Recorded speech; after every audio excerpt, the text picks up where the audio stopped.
जनाब वज़ीर आज़म, आपने अपने इब्तदाई कलमात में डेली मेल के बारे में जो अपॉलॉजी की गई है उसे दुश्मनों का मुंह काला हुआ है, सच का बोल बाला हुआ है।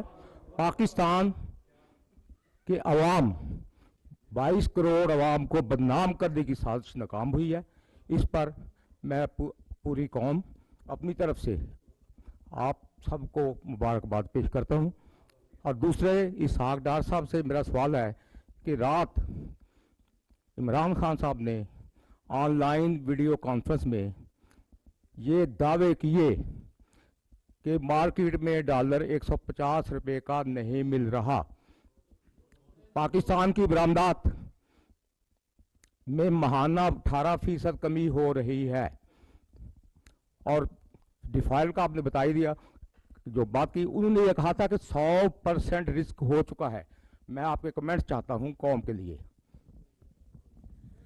देखिए, जहाँ तक हनीफ खालिद साहब रेट का ताल्लुक है, इंटर बैंक मार्केट में एक्सचेंज कंपनीज में रेट तो आपको पता है कि क्या है, वो 224 के करीब है, 2-3 रुपए का फ़र्क है। लेकिन ग्रे मार्केट में, वो आप सही कह रहे हैं कि ग्रे मार्केट में 10-15 रुपए 18 रुपए का फ़र्क है। उसकी कुछ वजूहात है।